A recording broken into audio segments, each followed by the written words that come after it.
Episode 10, The Final Episode of Scam 1992।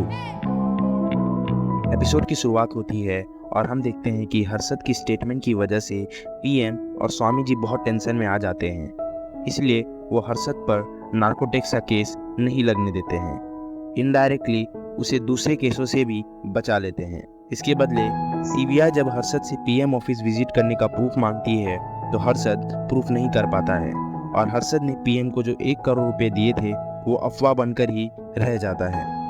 Harshad cases से तो बच जाता है लेकिन स्टॉक मार्केट में हमेशा के लिए बैन हो जाता है। मार्केट कंटिन्यूसली फॉल होता है और इस फॉल में कई लोगों ने सब कुछ हार जाने की वजह से मार्केट के साथ साथ अपनी ज़िंदगी का चैप्टर भी क्लोज कर दिया, जिसमें हर्षद का दोस्त राहिल भी था।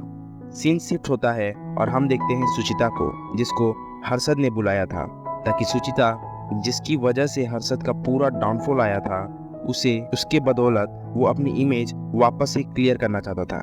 सुचिता हर्षद का इंटरव्यू लेती है और हर्षद अपने आप को इनोसेंट बताता है और कहता है कि उन्हें अफसोस है कि उनकी वजह से बहुत लोगों ने पैसे हारे हैं।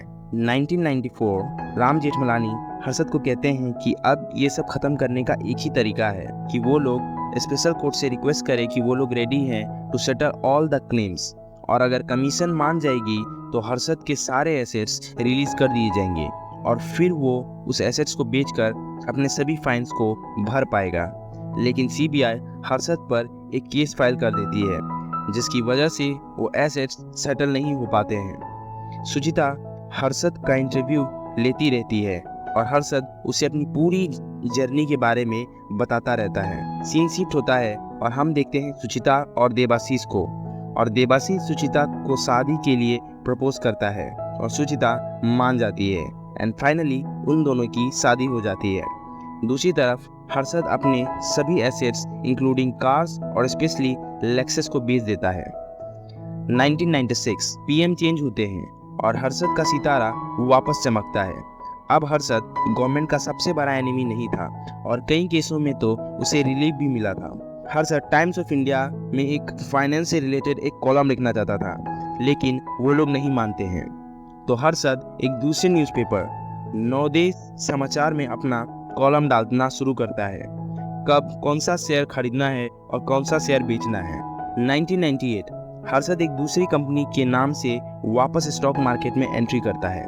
सीन शिफ्ट होता है और हम देखते हैं सुचिता को, जो अपने करमचंद को बता रही होती है कि स्टरलाइट, वीडियोकॉन जैसे स्टॉक अचानक से बहुत ऊपर गए थे लेकिन परमाणु परीक्षण के बाद अचानक से नीचे गिर गए हैं और इसके पीछे कोई दमयंती ग्रुप है और अब उसकी वजह से बहुत बड़े पेमेंट्स डिफॉल्ट है उनके और बीएससी के बीच, और साथ ही बीएससी दमयंती ग्रुप को सपोर्ट कर रही है। और साथ ही सुचिता बताती है कि दमयंती ग्रुप हर्षद के साथ लिंक है। और कंफर्मेशन के लिए जब सुचिता पता लगाती है तो पता चलता है कि दमयंती ग्रुप के डायरेक्टर हर्षद की पत्नी ज्योति मेहता के भाई हैं। सुचिता सभी इंफॉर्मेशन को सेबी को दे देती है। 1999 हर्षद के ऑफिस पर सेबी की रेड पड़ती है and Harshad was found guilty.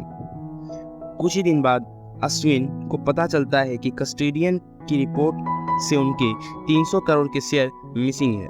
Ashwin Bhushan को ये बात बताता है और अश्विन वो कहता है कि वो सब कुछ एक बार देख लेगा। फिर अश्विन ये बात हर्षद को भी बताता है। फिर वो दोनों कस्टोडियन को इस 300 करोड़ के शेयर के बारे में बताते हैं और इन्वेस्टिगेशन की जांच के लिए रिक्वेस्ट करते हैं।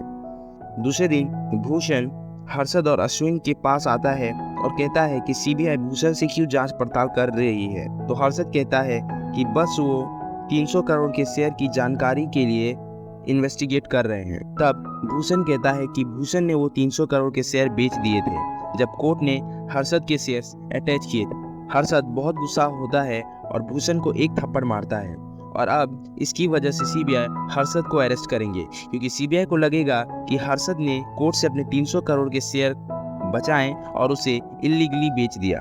भूषण सीबीआई को बताता है कि हर्षद ने 300 करोड़ के शेयर ओपन मार्केट में बेच दिए हैं और कोर्ट से उसने अपने 300 करोड़ के शेयर्स बचा लिए। पुलिस पहुंचती है हर्षद के घर पर और उसे अरेस्ट कर लेती है और फिर उसे सीबीआई इंट्रोगेट करती है। दिसंबर 31, 2001 मुंबई। जेल में हर्षद को अचानक से हार्ट में बहुत ज़्यादा पेन होने लगता है। पुलिस उसे हॉस्पिटल तो ले जाती है, लेकिन एक बेंच पर मरने के लिए छोड़ देती है। एंड वहीं पर हर्षद अपनी आखिरी सांस लेता है। And with this the story of Harshad Mehta and the God of stock market ends. So I hope you all love this series, और मुझे जितनी भी गलती हुई होगी इस मूवी में उसके लिए आप मुझे माफ़ कर दीजिएगा।